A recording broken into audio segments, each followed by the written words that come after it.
फिर बेचारों ने मजबूरी में सुननी पड़ती है। हाँ बताओ कि बटन लगाने के बहाने से तो फिर दोबारा मैं कहूँ महाराज पति देवताल तो मन पड़ नती रात चाहले ना मिलो खाने ना मिलो लुघाटा रहा कहल तुम घर जनया तो महाराज आपके घरों में तो लाते हैं ना सब पति देवता जो मंगाते हो लाते हैं तो ठीक है। अब नहीं लाते हैं तो उपाय बताता हूं मैं आपको, उपाय भी है मेरे पास, पूछ सकते हो मेरे से। ब्याह जी चुपचाप से पूछना नहीं तो सब लोग कहेंगे अरे ये तो वहां चलो सब तब तो लाते हैं ठीक अच्छी बात है।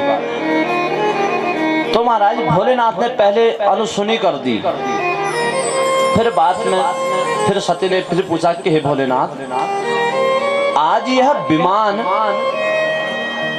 किस ओर जा रहे हैं?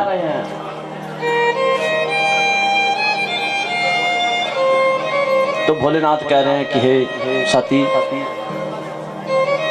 दक्ष प्रजापति के यहाँ विशाल यज्ञ का आयोजन हो रहा है और ये सारे देवी देवता कनखल जा रहे हैं, कनखल हरिद्वार। वहां दक्ष प्रजापति विशाल यज्ञ कर रहे हैं। अब सती ने कहा ठीक है अच्छी बात है, पिताजी कर रहे हैं, हमारे लिए भी निमंत्रण आने वाला होगा। अब देखो महाराज जब कहीं कुछ यज्ञ आयोजन होता है वहां निमंत्रण आता है नहीं, सबके घरों में आता होगा शायद। आजकल तो बड़े बड़े कार्ड आ रहे हैं। माता पार्वती ने सोचा हे भोलेनाथ हमने भी चलना चाहिए, निमंत्रण तो आया होगा। तो भोलेनाथ कह रहे हैं हे सती निमंत्रण तो नहीं आया है। महाराज कभी कभी हम कभी चले जाएंगे ना, कभी एक दूसरे कभी चले जाते हैं निमंत्रणों में किसी के यहाँ भात भूत खाने, तो तब उनका दोस्त कहता है अरे न्यूत आ रहा ना देन तू केला आ रहा है, तब वो को महाराज ये न्यूत आ रहा हूँ नवा भात खानी हो नारियों में। तो भोलेनाथ ने कहा भाई हे सती निमंत्रण तो नहीं आया है। अब सती माता सोचने लग गई ओहो पिताजी यज्ञ कर रहे हैं और हमें निमंत्रण नहीं मिला, क्या बात कोई भूल चूक होगी। मन ही मन सोचने लगी अरे वहां तो मेरी बहनें आई होंगी जो चंद्रमा की कृतिका रोहिणी नक्षत्र के नाम से जो जानी जाती हैं,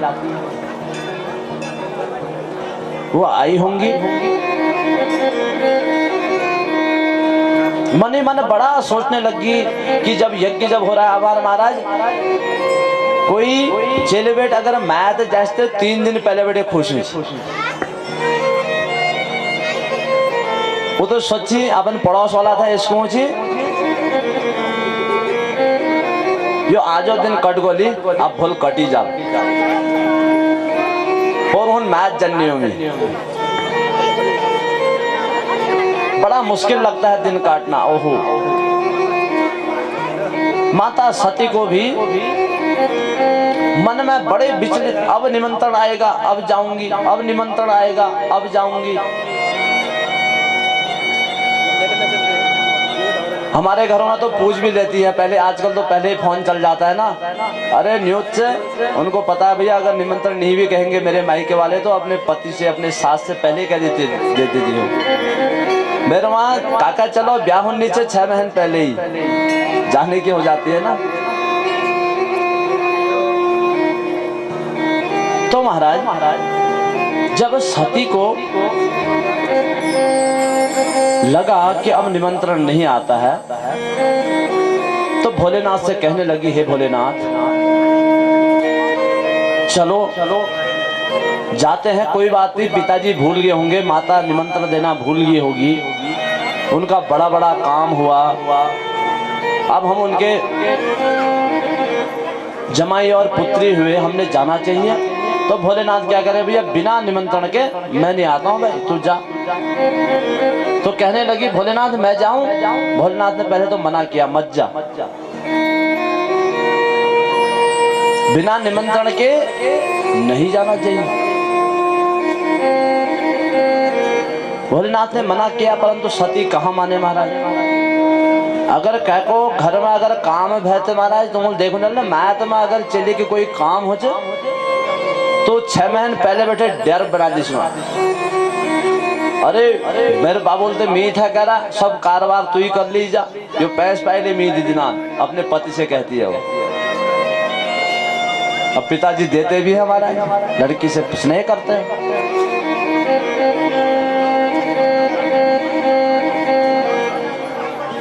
और सती ने भोलेनाथ से कहा, हे भोलेनाथ मैं जाऊं फिर? भोलेनाथ ने कहा जा सती, पहले तो रोका फिर जा कहा, चल कोई बात नहीं, घूमा, ठीक है अच्छी बात है, तेरे मायके में कार्य है, मेरे लिए तो निमंत्रण नहीं आया, तब नहीं आ रहा हूं मैं।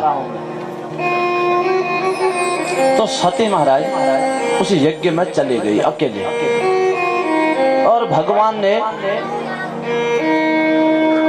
एक आध दूत गण भेज दिए सती के साथ। देखना सती को, जब सती दक्ष के यज्ञ में पहुंची तो महाराज वहां पहुंचकर सती ने देखा कि सारे देवी देवताओं का आसन लगा हुआ है, सबका आसन लगा हुआ है, ब्रह्मा जी का, विष्णु जी का, इंद्र का, सूर्य का, चंद्रमा का, सारे राजाओं का जो है आसन लगा हुआ है। मेरे भोलेनाथ का आसन नहीं है।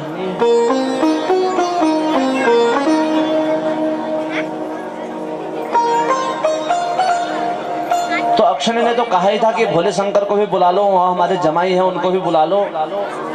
दक्ष ने मना कर दिया था। वो दक्ष ने क्या कह दिया, छोड़ उसको, कौन बुलाता है, नाग है गले में उसके, विभूत लगाए रहता है, ना कोई शकल अच्छी ना सूरत अच्छी। तो इसलिए महाराज वहां जब सती ने देखा कि मेरे पति का जब आसन तक नहीं लगा है, तो सती को आ गया मन में, ओहो भगवान ठीक ही कह रहे थे, मत जा।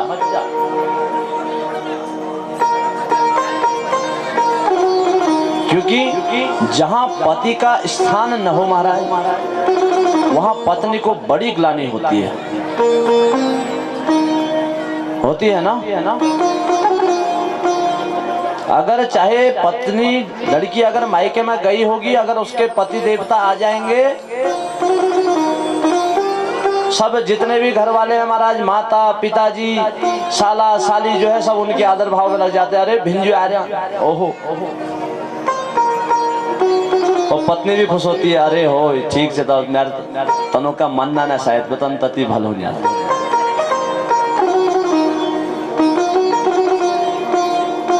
तो सती ने देखा महाराज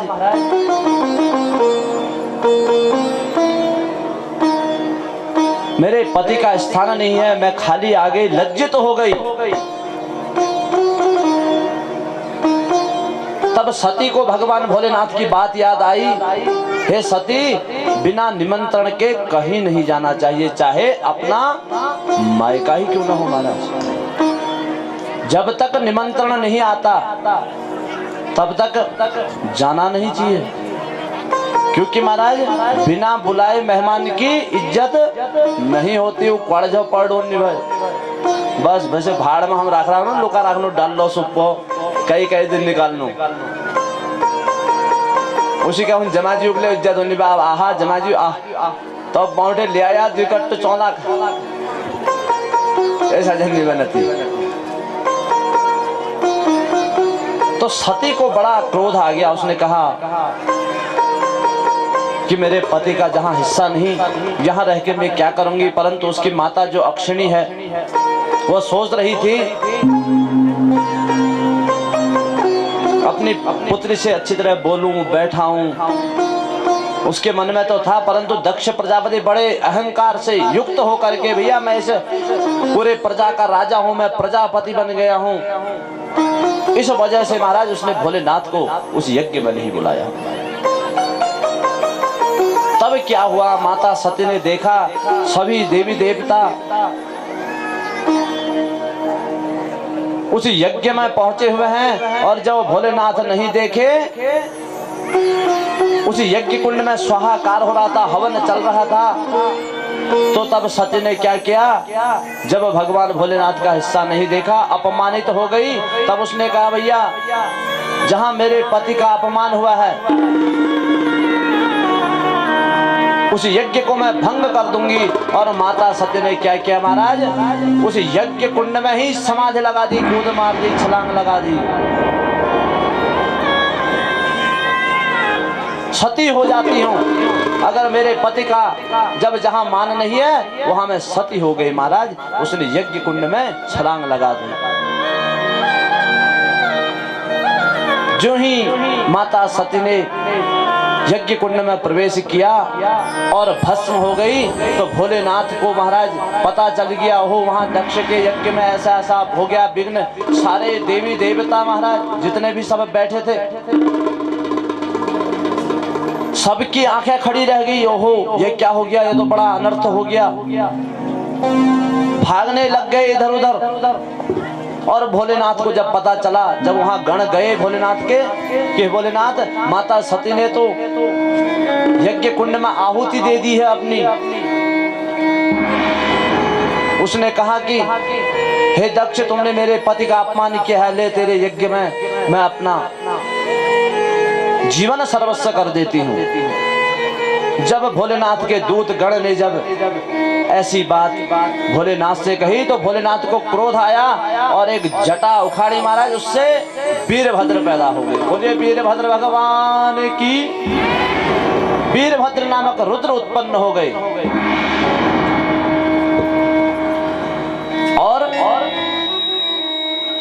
माता काली को प्रकट कर दिया भगवान भोलेनाथ ने।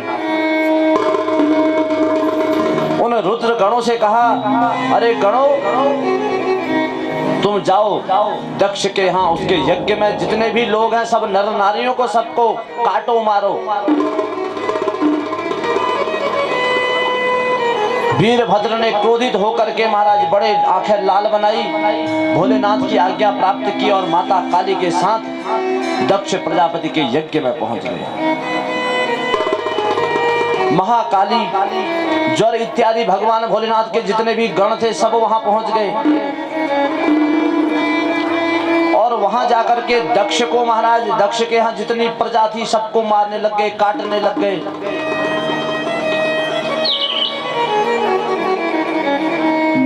सारे देवी देवता परेशान, सब लोग परेशान। दक्ष के भी जितने सैनिक हैं वो भी शिवगणों से युद्ध कर रहे हैं।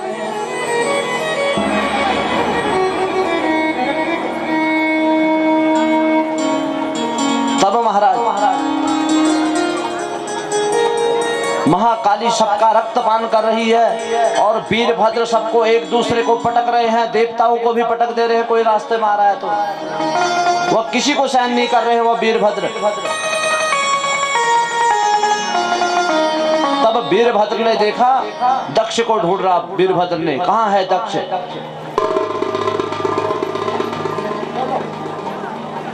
और वीरभद्र ने क्या किया, दक्ष को पकड़ा और गला काट दिया और वह जो गला था महाराज दक्ष का वह हवन कुंड में डाल दिया। अरे तूने मेरे भोलेनाथ की निंदा की है, तूने भोले का नाम ले लिया है, उसको तूने भला बुरा कहा है, जा तेरा सर इसमें दहन कर देता हूं। यज्ञ का तहस नहस कर दिया। अब कोई देवता इधर को भागे, कोई इधर को भागे, कोई उधर भागे, सारे इधर उधर प्रजा जो है महाराज हाहाकार मच गया।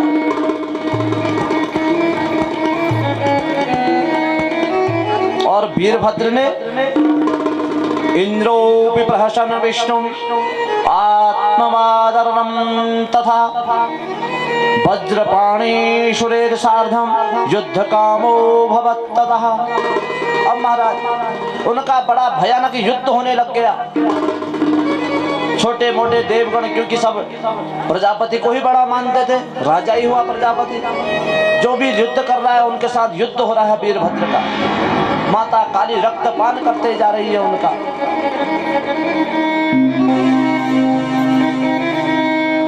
अब भगवान विष्णु ने देखा कि हो यह तो बड़ा अनर्थ हो गया, अब क्या होगा।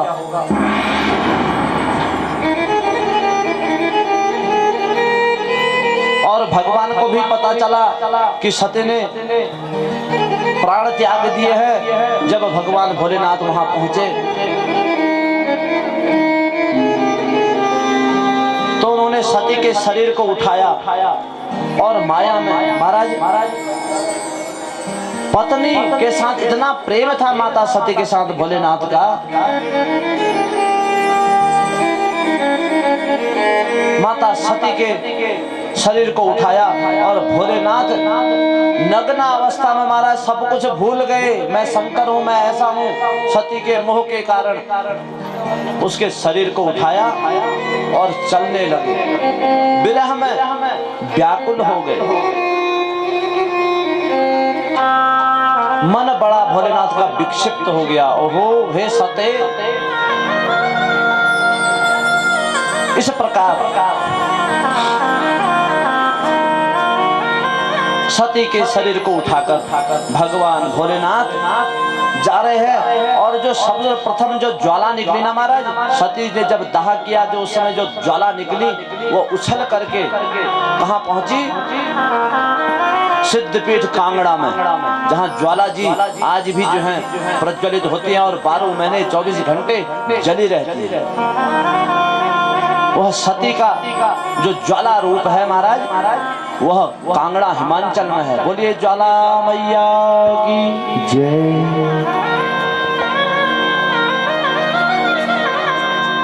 तो उसके बाद भोलेनाथ ने सती के शरीर को उठाया और विरह में इधर उधर भटक रहे हैं।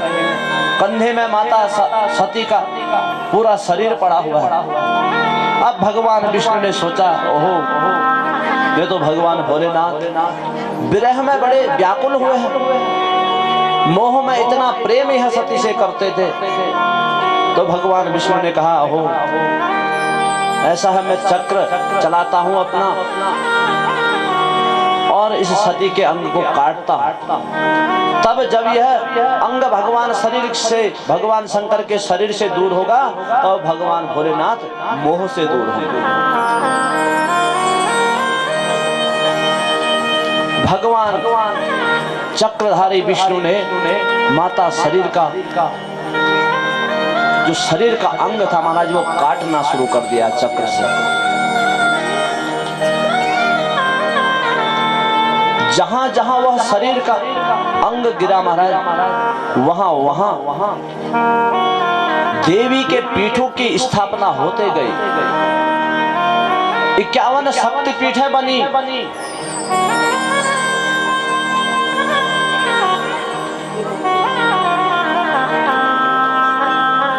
जैसे छिन्नमस्तिका मंदिर है, वहां माता का सर गिरा हुआ है।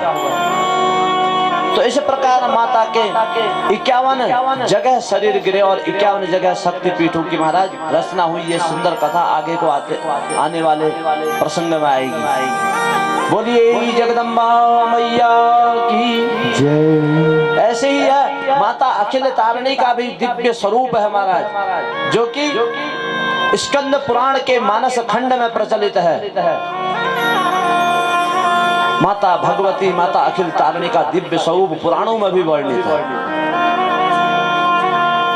इसकी भी कथा आएगी, इसकी भी कथा मैं आप लोगों को बताऊंगा। जब आप ऐसे ही कथा श्रवण करने आएंगे तब दिव्य कथाएं महाराज, अभी तो अनेक दिव्य कथाएं हैं, तब परम दिव्य कथाओं का महाराज जब प्रादुर्भाव होगा तब आपको पता चलेगा कि माता अखिल तारिणी का स्वरूप किस प्रकार है, क्या है। तो इस प्रकार माता के महाराज 51 शक्तिपीठ है बनी।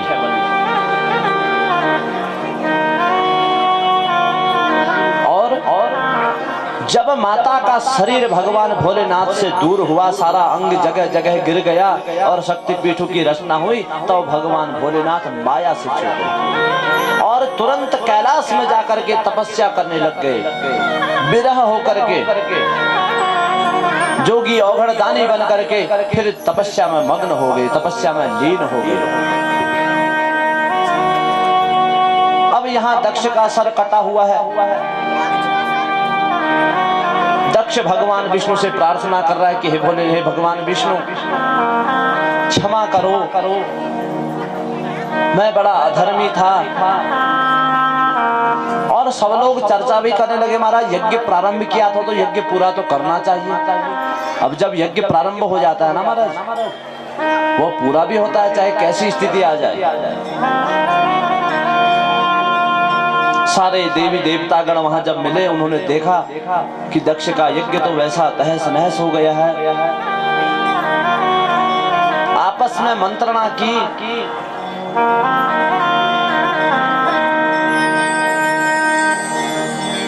और सभी देवी देवताओं ने भगवान भोलेनाथ के पास जाकर फिर स्तुति की। महाराज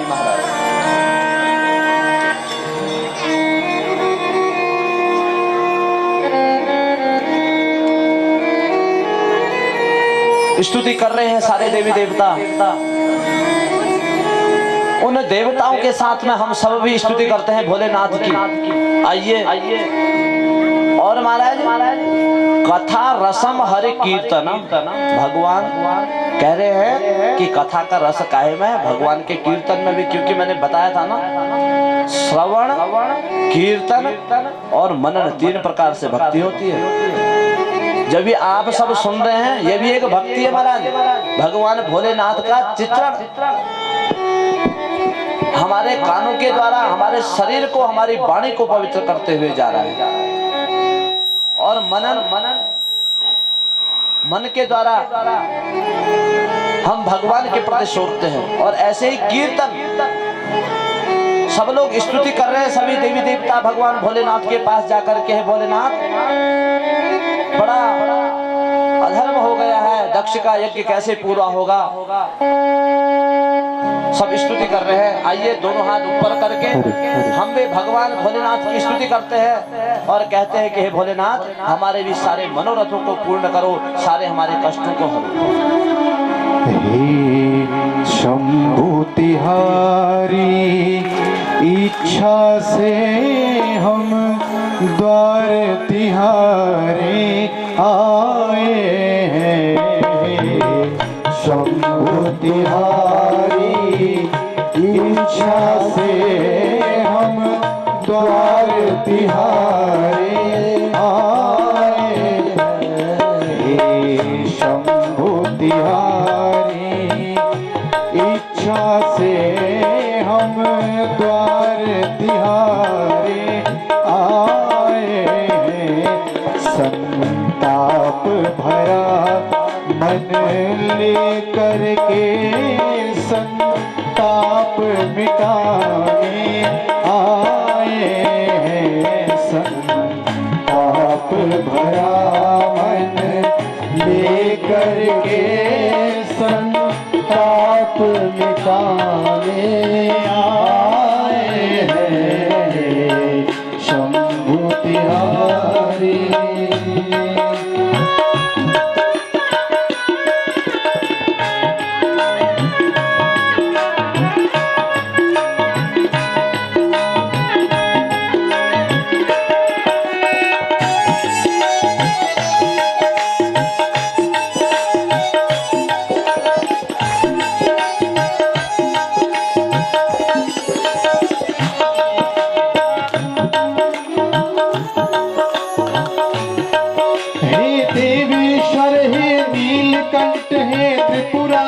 कल्याण करो, इस जन्म मरण के बंधन को आसान करो, आसान करो।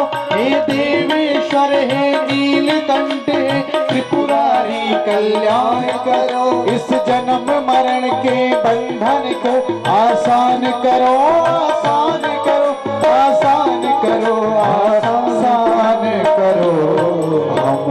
हम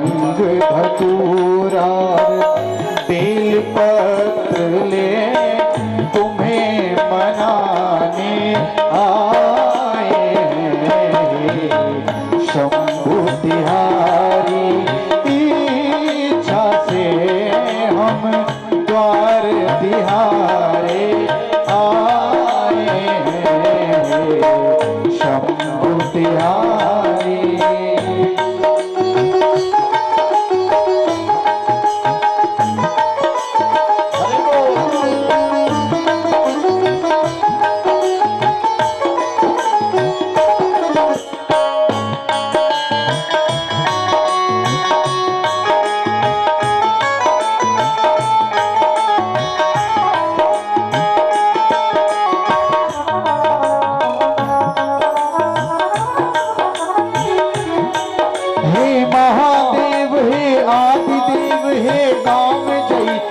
काल जय हे काशीवासी हे भोले हे गंगाधर हे प्रेम हे महादेव हे आदिदेव हे काम जय हे काल जय हे काशीवासी हे भोले हे गंगाधर हे प्रेममयी हे गंगाधर हे प्रेममयी। हम श्रद्धा सुमन चढ़ाने को शंभु तिहारी इच्छा से हम द्वार तिहारे आए हैं। शंभु तिहारी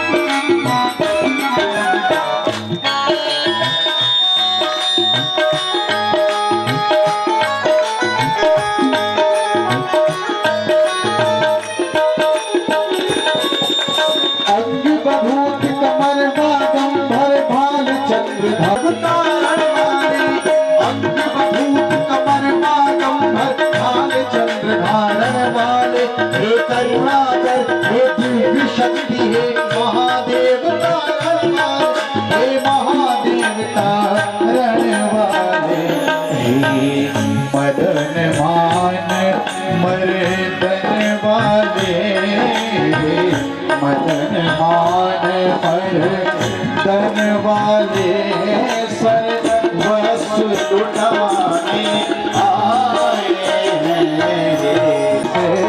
हम द्वार तिहारे आए हैं। शंभु तिहारी इच्छा से हम द्वार तिहारे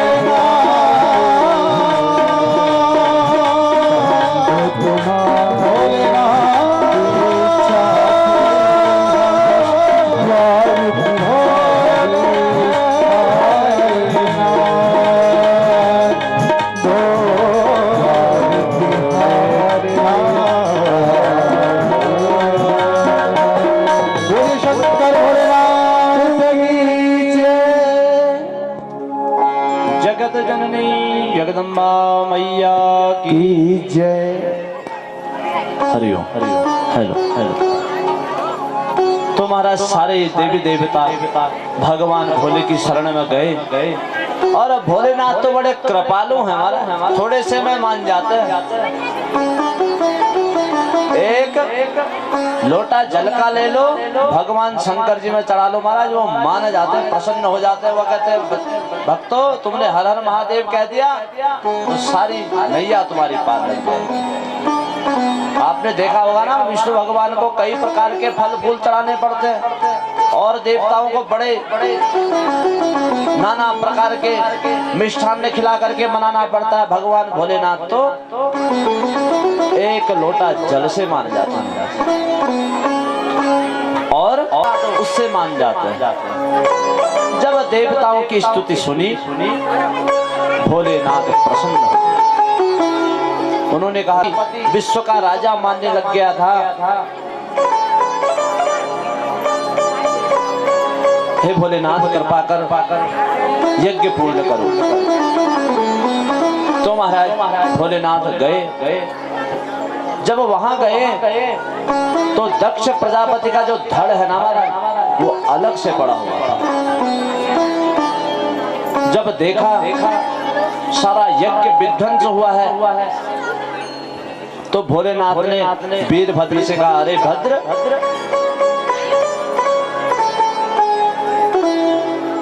अरे भद्र, दक्ष का सर कहाँ है?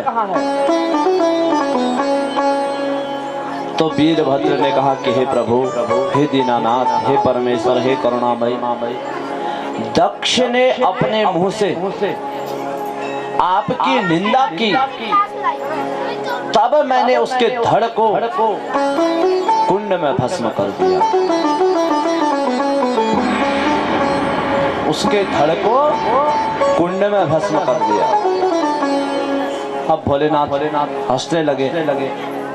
फिर सारे देवी देवताओं ने स्तुति की, हे प्रभु, यज्ञ केन येन प्रकारेण पूर्ण करना है। हे दीनानाथ, हे कृपा सागर, आप ही बताओ। सब आपकी लीला, आपका गुण, आपकी कीर्ति का यह अनुमोदन है। तब भोलेनाथ ने अपने गण से कहा, हे भद्र, बकरे का सिर लेकर के आओ। तो भद्र गया और बकरे का सिर लेकर के महाराज कनखल में आ गया। जब कनखल में आए, संजीवनी विद्या से महाराज दक्ष का सर, बकरे का सर दक्ष में जोड़ा गया और दक्ष जीवित होकर के महाराज जैसे नींद से कोई उठा हो, जब दक्ष उठा तो भगवान की स्तुति करने लगा, हे प्रभु, हे दीनानाथ, मैं बड़ा पापी हूँ, बड़ा अधर्मी हूँ। मैंने अपने मुख से आपकी निंदा की, आपने वह मुख ही मेरा जला दिया, भस्म कर दिया। आपने देखा होगा ना महाराज, अब भी बकरा घर में होता है तो क्या करता है, मैं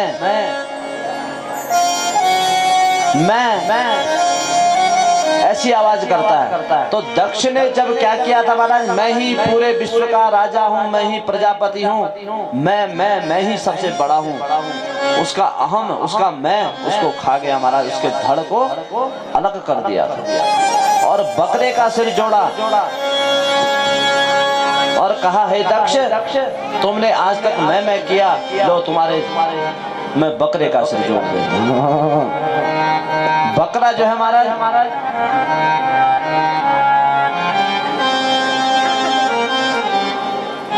अहम का प्रतीक है, अहम का प्रतीक।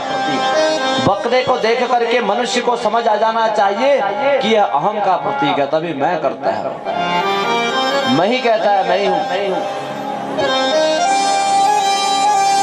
तो इस प्रकार भगवान की स्तुति की दक्ष ने, भगवान ने आशीर्वाद दिया, हे दक्ष, तुमने मेरा अपमान किया था, परंतु अब तुम मेरी भक्ति कर रहे हो और स्वयंभू लिंग के रूप में, हे प्रजापति, आज से इस कनखल में मेरी पूजा होगी। और दक्ष के यहाँ भगवान ने जो है महाराज स्वयं भूलिंग के रूप में दर्शन दिया। बोलिए शंकर भगवान की जय, दक्ष प्रजापति महादेव की जय। और उस दक्ष प्रजापति के मंदिर में भगवान दक्षेश्वर के रूप में प्राकट्य हुआ उनका। और उधर ही पर सती कुंड है पीछे से, और उसके पास में महाराज गंगा बहती है कलमल धाराओं से युक्त होकर के।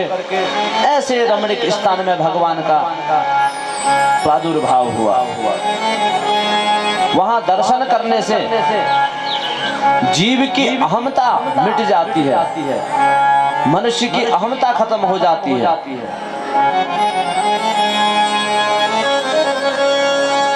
और माता सती के अनेकों अवतार हुए, तो तब ब्रह्मा जी कह रहे हैं कि हे ऋषि लोगों, हे नारद जी, जो इस सती के इस आख्यान को सुनता है वह पापी होते हुए भी सारे पापों से छूट जाता है। ऐसी भगवान भोलेनाथ की जो दिव्य स्तुति, दिव्य कथा है महाराज, बड़ी सुंदर है। तब नारद वाचो, फिर नारद जी फिर कह रहे हैं कि हे प्रभु, हे दीनानाथ, हे परमेश्वर, दाक्षायणी सती देवी त्यक्त देहा पितृमुखे कथम गिरिसुता ब्रह्मन् बभूवः जगदम्बिका। नारद जी कह रहे हैं कि हे ब्रह्मा जी, इसके बाद सती देवी पिता के घर में अपना शरीर त्याग करके हिमालय के यहाँ कन्या के रूप में उसने कैसे जन्म लिया।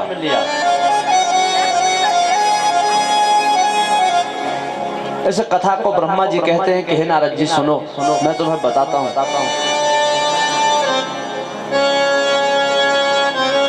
दक्ष की 60,000 ब्रह्मा जी ने कईयों की लीला की महाराज। जब सृष्टि का रचना की तो पितृगणों को स्वधा दे दी, स्वधा। उस स्वधा से पितरों की 3 मानस पुत्रियां हुई महाराज। और उन एक में से एक कन्या का नाम रखा स्वधा, और सबसे बड़ी जो कन्या थी उसका नाम था मैना।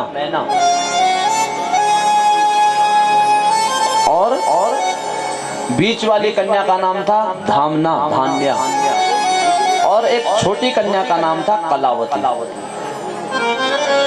ये पितरों की मानस पुत्रियां थी।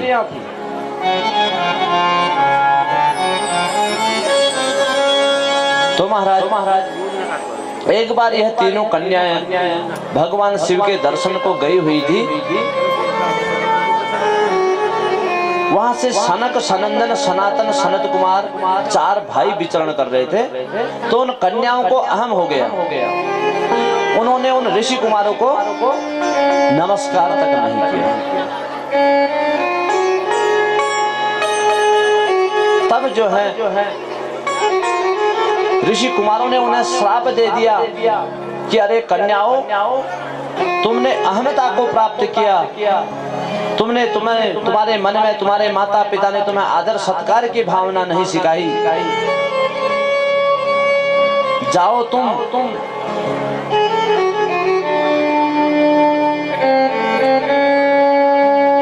परेशान रहोगी, बड़ी अधर्मी रहोगी तुम। ऐसा जब उन कन्याओं ने सुना तो हाथ जोड़ करके ऋषि कुमारों के पास गए, हे महाराज, हमारा अपराध क्षमा करो। तो मृत्यु लोक में जन्म लोगे। जब ऐसा कहा तो उन कन्याओं ने आशीर्वाद प्राप्त किया, है प्रभु, हमारे से बड़ा अपराध हो गया, हमने आपका आदर नहीं किया, भाव नहीं किया, सत्कार नहीं किया।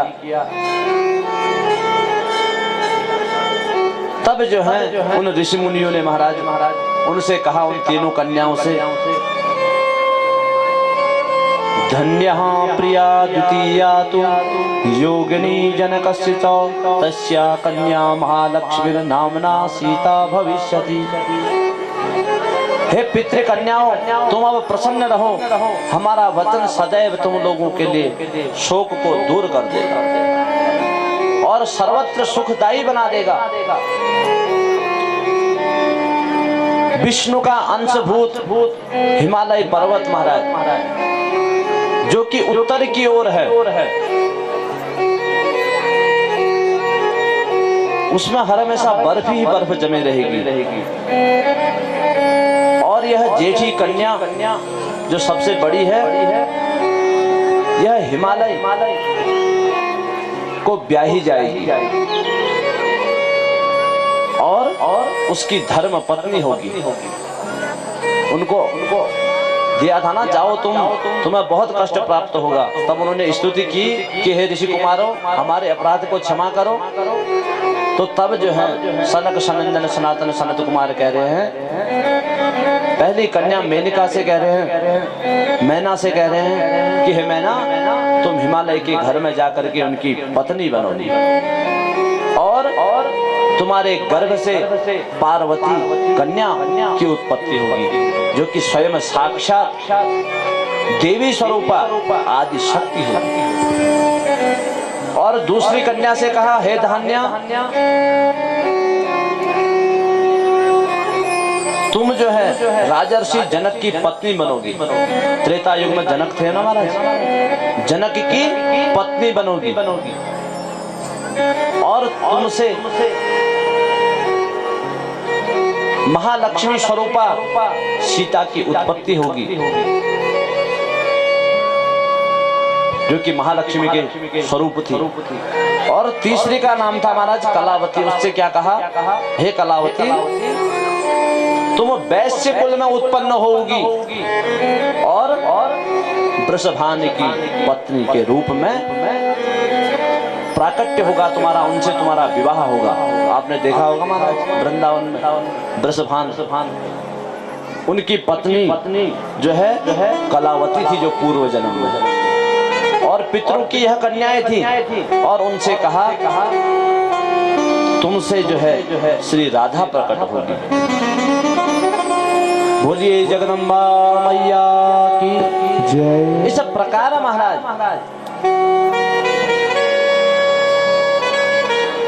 दूसरे जन्म में फिर मैना का जन्म हुआ और हिमालय जो है उत्तर दिशा में है महाराज। अस्तुत्तरश्याम दिशि देवता हिमालयो नाम नगाधिराज। यह जो उत्तर दिशा में हिमालय है महाराज, जहाँ हम हिमालय की गोद में हैं, इस उत्तर दिशा में ही महाराज भगवान भोलेनाथ हिमालय में तप करते हैं। और ऐसे हिमालय के पास महाराज हमारा जन्म हुआ। हम आप सब तो वैसे ही धन्य हैं जो कि हम इस उत्तर दिशा की ओर रहते हैं महाराज। हमको हमारा जो यहाँ उत्तराखंड जो है यह उत्तर भारत के नाम से भी जाना जाता है, दिल्ली से इधर को। और हम तो स्वयं अस्तुत्तरश्याम दिशि देवता ऐसे उत्तर दिशा में विराजमान हुए हैं हम आप सब लोग महाराज, जहाँ ऋषि मुनि देवता तप करते हैं और स्वयं निवास करते हैं। हम तो स्वयं अपने आप को धन्य मानते हैं।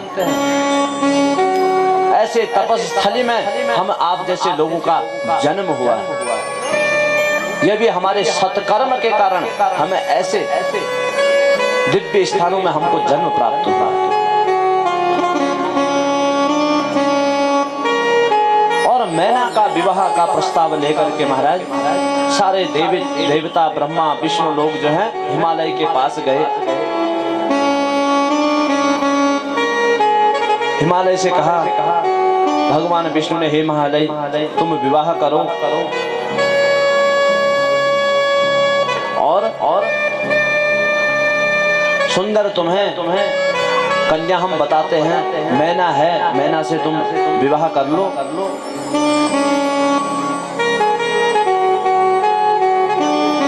तो उन्होंने हामी भर दी महाराज, विवाह कर लिया। अब मैना ने उस हिमालय से विवाह करने के पश्चात महाराज तप करना प्रारंभ कर दिया।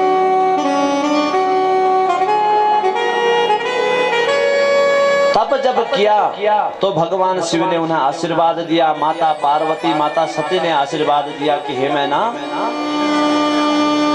भोलेनाथ कह रहे तुम्हारे गर्भ से सुंदर कन्या की उत्पत्ति होगी।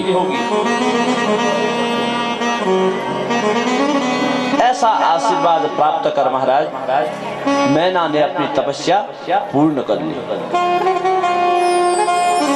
भगवान की कृपा से, भगवान के आशीर्वाद से उस हिमालय के घर में, उस मैना के घर में जब उन्होंने यज्ञ किया, यज्ञ पश्चात मैना गर्भवती हो गई। और उस मैना से सुंदर कन्या की उत्पत्ति हुई महाराज, जो स्वयं विश्वाम्भरा जगदम्बिका जगत जननी जिसको हम सब कहते हैं, ऐसी पार्वती की उत्पत्ति जो है महाराज माता मैना के द्वारा हुई और माता पार्वती का जन्म हो गया। बोलिए जगदम्बा मैया की जय, शंकर भगवान की जय, अखिल तारिणी मैया की जय। जब वह गिरिशुता हिमालय की पुत्री जब उत्पन्न हुई और ऋषि मुनियों ने उसका नाम पार्वती रखा। वह पार्वती उसका नामकरण संस्कार बड़े बड़े दिव्य स्वरूप में हुआ। सारे देवी देवताओं को निमंत्रण दिया गया। हिमालय के घर में कन्या हुई है, सब लोगों ने तृप्त होकर के भोजन किया, बड़े आनंद से बड़े प्रेम से महाराज नामकरण संस्कार हुआ। उसके बाद जब माता 8 वर्ष की अवस्था की हुई,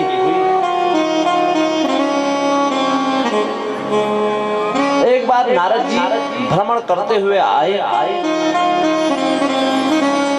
और नारद जी ने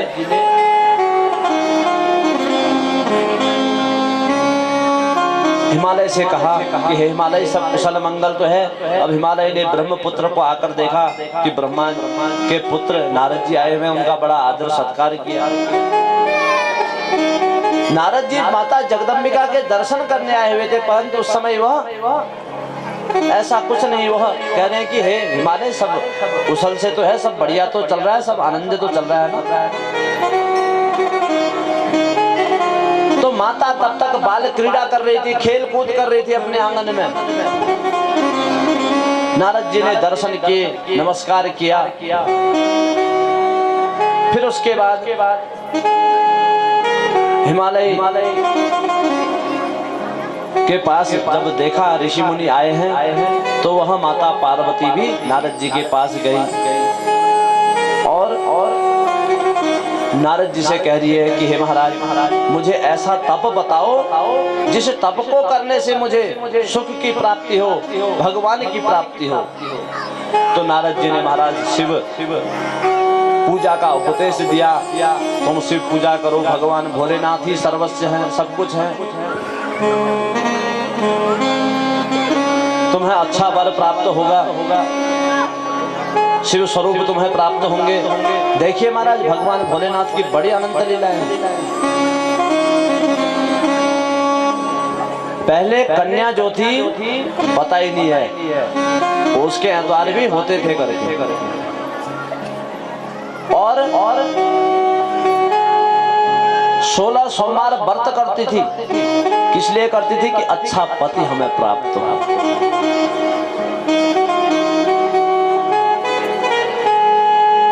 आजकल तो शायद मेरे अंदर ऐसे पहले ही चाउमीन मैगी, कहाँ व्रत। शिवरात्रि के दिन भी बड़े मुश्किल से व्रत होता है। उस दिन भी क्यों? मेला हुआ, मेले में देखा भैया बड़ी बड़ी जलेबी बनी हुई, आहा पानी आ जाता है। अरे चाट बना हुआ आए हैं भैया,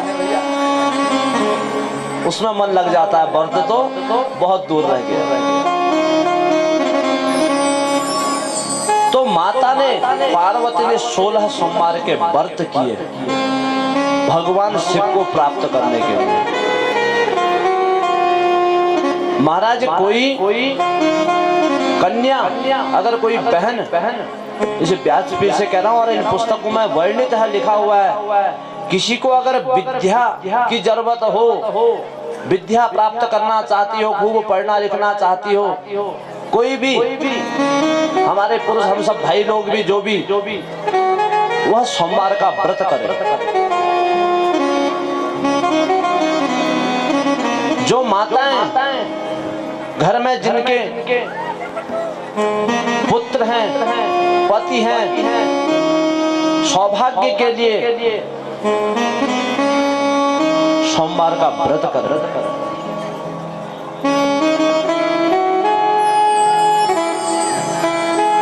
मैं कल बता रहा था ना, हमारे यहाँ तो ऐसी प्रथा है, ये जैसे सावन का महीना और शिव महापुराण का श्रवण बड़ा हमारा भाग्योदय न बहुजन्म समर्जित, हमारे जो भाग्य उदय हो रहे हैं महाराज, जो हमें श्रावण मास में भगवान भोलेनाथ की कृपा प्राप्त हो रही है, शिव नाम श्रवण